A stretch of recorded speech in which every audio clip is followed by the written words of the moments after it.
జై తెలంగాణ. అందరికీ నమస్కారం. మీడియా మిత్రులకు ధన్యవాదాలు.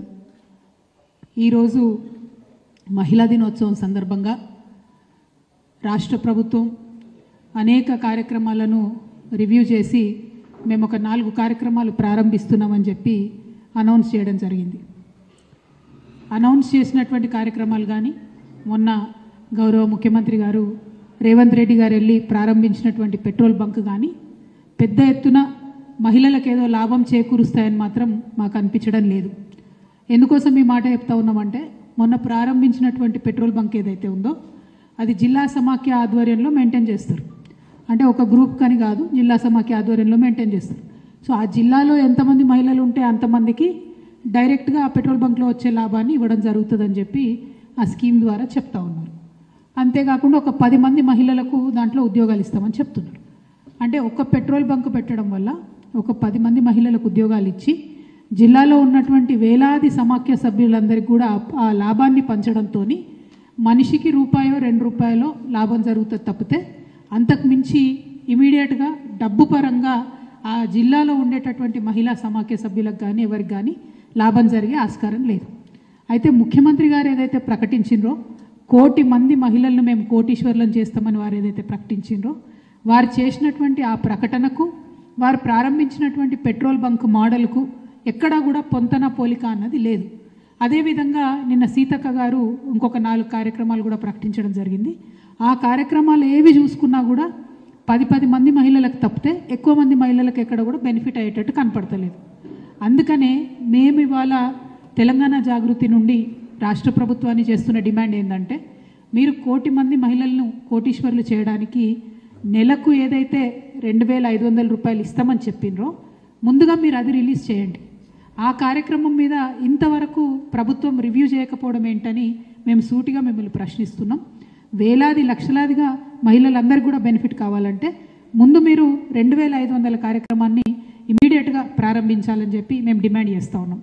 వచ్చే 8వ తారీఖు మార్చి 8వ తారీఖు నాడు ప్రతి మహిళకు కూడా 18 ఏళ్ళు దాటినటువంటి మహిళకు ప్రతి ఒక్కరికి కూడా 2,500 ఇస్తామని మీరు ఏదైతే వాగ్దానం చేశారో అది ఇవ్వాలని చెప్పి మేము రాష్ట్ర ప్రభుత్వాన్ని డిమాండ్ చేస్తూ ఉన్నాం.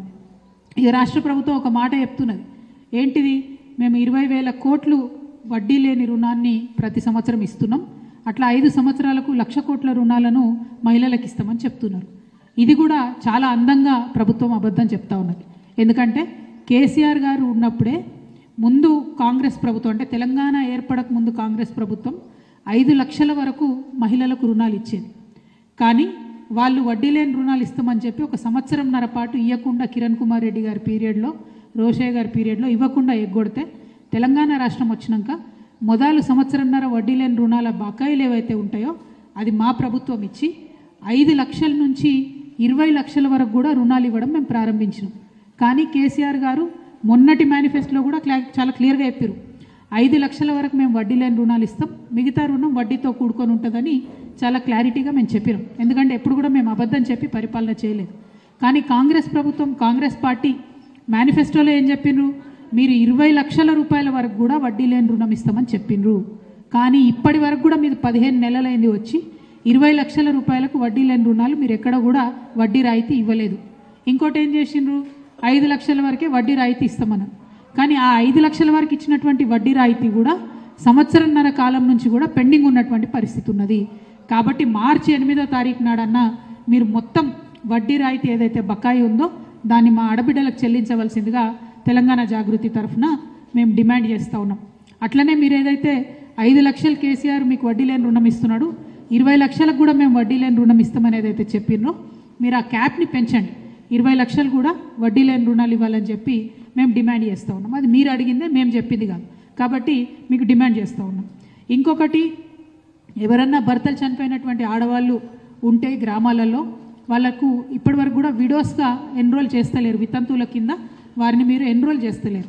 ఆల్రెడీ కేసీఆర్ గారు ఇచ్చేటటువంటి పెన్షన్లో ఇంటి పెద్ద ఆయన చనిపోతే మాత్రం ఇమీడియట్గా ఆ లేడీకి వచ్చేటట్టుగా అప్డేట్ చేస్తున్నారు. కానీ కొత్తగా వితంతువులైనటువంటి వారు ఎవ్వరు కూడా ఆడబిడ్డల పేర్లు ఒక్కటి కూడా ఇంతవరకు మీరు ఎక్కించలేదు. అదేవిధంగా ఇప్పటికీ కూడా పాత పైసలే కేసీఆర్ పెన్షనే వస్తుంది తప్పితే ఎక్కడా కూడా ఒక్క పైసా కూడా మీరు కొత్త డబ్బు ఇవ్వలేదు. అంటే గ్రామాలలో ఒక్క ఆడబిడ్డ పేరు కూడా కొత్తగా పెన్షన్లోకి ఎక్కించలేదు. ఎక్కడా కూడా ఒక కొత్త పైసా మీరు వాళ్లకు ఇంతవరకు పెన్షన్ ఇవ్వలేదు. అంతేకాకుండా మీరు ఏదైతే 2000 నుంచి 4000 పెంచిస్తామని చెప్పారో దానికి సంబంధించి ఒక కార్యాచరణ కూడా ముందు పడ్డట్టు కనిపిస్తలేదు. అట్లనే కొత్తగా వికలాంగులైనటువంటి ఆడబిడ్డలు ఉంటారు, వాళ్ళ పేరు కూడా ఇంతవరకు మీరు ఎక్కడ కూడా ఎక్కించలేదు. అదేవిధంగా కొత్తగా ఏజ్ దాటిపోయినటువంటి వాళ్ళు ఉంటారు, ఎవరైతే 57 ఏళ్ళు దాటిన వాళ్ళు 60 ఏళ్ళు వచ్చిన వాళ్ళు ఉంటారో వాళ్ళ పేర్లు కూడా కొత్తగా మీరు ఎక్కడ ఎక్కిస్తలేరు. అంటే కేసీఆర్ గారు ఎవరికైతే పెన్షన్ ఇచ్చిరో వాళ్లకు గదే కేసీఆర్ పైసలు 2000 ఇస్తారు తప్పితే ఒక కొత్త పేరు ఇవ్వలేదు, ఒక కొత్త పైసా మీరు గత సంవత్సరం కాలంగా ఇవ్వలేదన్న విషయం మేము ఈ సందర్భంగా తెలియజేస్తా ఉన్నాం. అదేవిధంగా 18 ఏళ్ళు నిండినటువంటి ప్రతి ఒక్కరికి ఆడపిల్లలకు, చదువుకునే ఆడపిల్లలకు స్కూటీలు ఇస్తామని మీరు చెప్పారు. దాని మీద కూడా ఖచ్చితంగా మార్చి 8వ తారీఖు నాడు ప్రభుత్వం తరఫున ప్రకటన రావాలని చెప్పి మేము ఈ సందర్భంగా డిమాండ్ చేస్తూ ఉన్నాం. అట్లానే అభయహస్తం డబ్బులు ఇస్తామని చెప్పి మీరు ఎన్నికల సందర్భంగా చెప్పినారు. అభయహస్తం డబ్బుల్ని కూడా వెంటనే రిలీజ్ చేయాలని చెప్పి కూడా మేము ఈ సందర్భంగా డిమాండ్ చేస్తూ ఉన్నాం. ఇంకొక మేజర్ విషయం, తెలంగాణ రాష్ట్రంలో ఉన్నటువంటి ఆడబిడ్డలకు కన్సర్న్ ఏముంటుందండి? ఆడబిడ్డలకు బతుకు బాగుండాలి, భద్రతతో కూడినటువంటి బతుకు ఉండాలని మేము అనుకుంటాం. కానీ ఈ రాష్ట్రంలో 20% పైచిలకు క్రైమ్ పెరిగిందని మీ యొక్క డీజీపీ గారే రిపోర్ట్ రిలీజ్ చేసి చెప్పారు. 20% రాష్ట్రంలో నేరాల సంఖ్య మహిళల మీద పెరిగిందని చెప్పారు. మరి ఆ విషయంలో ప్రభుత్వం ఏం చేస్తున్నది? ఇంతవరకు ప్రభుత్వం ఎందుకు కనీసం రివ్యూ చేయలేదు? ఈ మార్చి 8వ తారీఖు మహిళా దినోత్సవం సందర్భంగానన్నా మరి కఠినమైన కొత్త చర్యలు ఏమన్నా చేపట్టినరా? షీ టీమ్స్ని ఇంకేమన్నా మీరు ఎన్హాన్స్ చేసి పెంచుతారా, లేకపోతే ఇంకే రకంగా ఆడబిడ్డలకు రక్షణ కల్పిస్తారా అన్న విషయం మీద కూడా ప్రభుత్వం నుంచి ఖచ్చితంగా వివరణ ఇవ్వాల్సిందిగా మేము కోరుతా ఉన్నాం.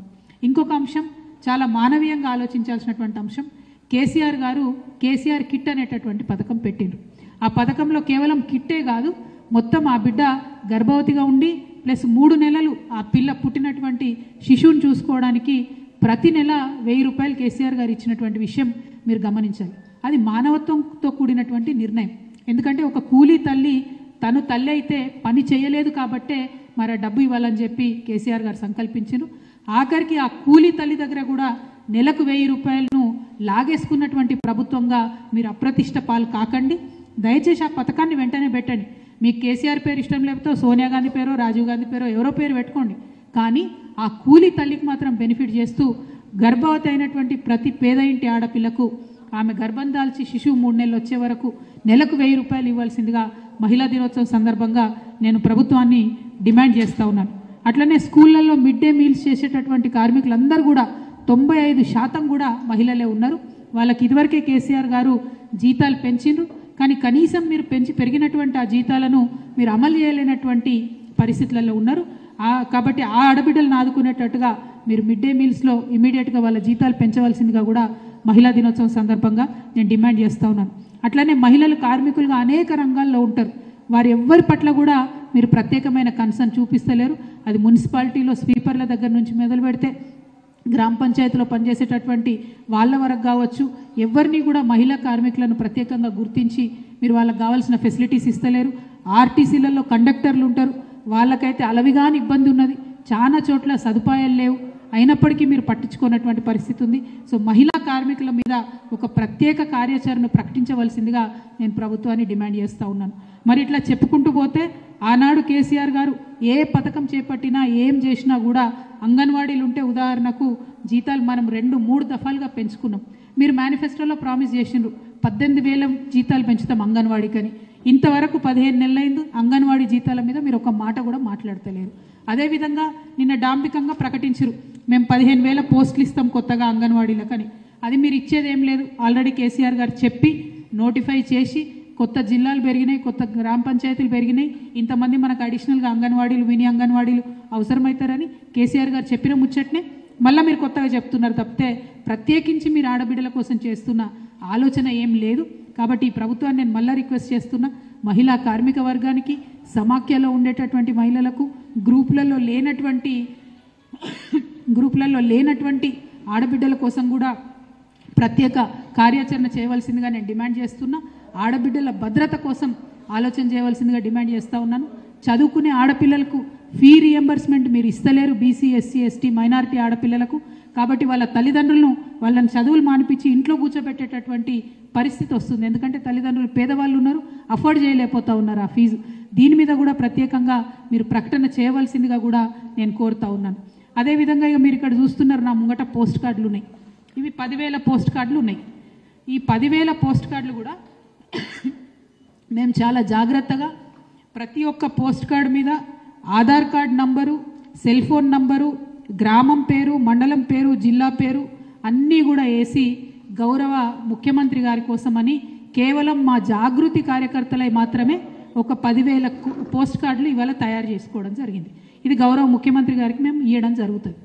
జాగృతి ఆధ్వర్యంలో కేవలం మా జాగృతి ఆడబిడ్డలో కార్యకర్తలై మాత్రమే 10,000 పోస్ట్ కార్డులు ఇవాళ సేకరించి మీకు ఇక్కడ చూపిస్తూ ఉన్నాం.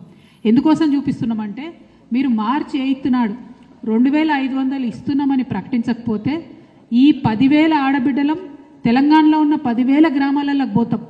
వేలాదిగా లక్షలాదిగా ఇట్లాంటి పోస్ట్ కార్డులే తయారు చేసుకొని మీ సోనియా గాంధీ గారికి 10 జనపథ్కి మేము పంపుతామని ఈ సందర్భంగా ప్రభుత్వానికి మేము హెచ్చరిక చేస్తూ ఉన్నాం.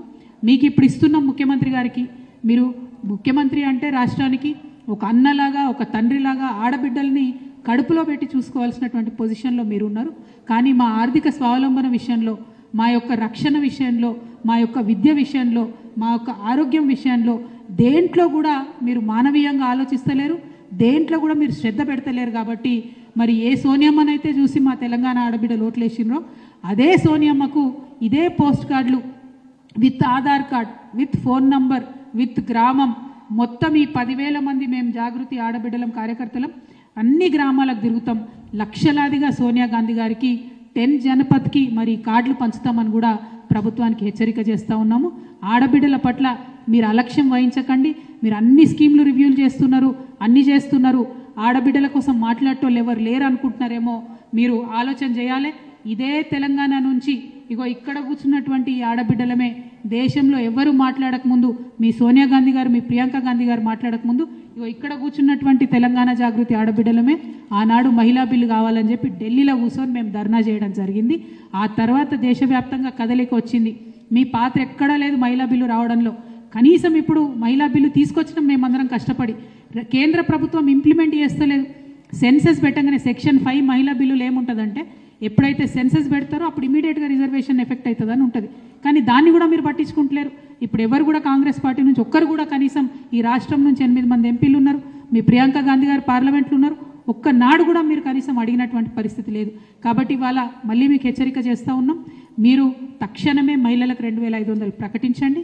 లేకపోతే సోనియమ్మ గారికి మేము లక్షల సంఖ్యలో ఈ పోస్ట్ కార్డులు పంపడం జరుగుతుంది.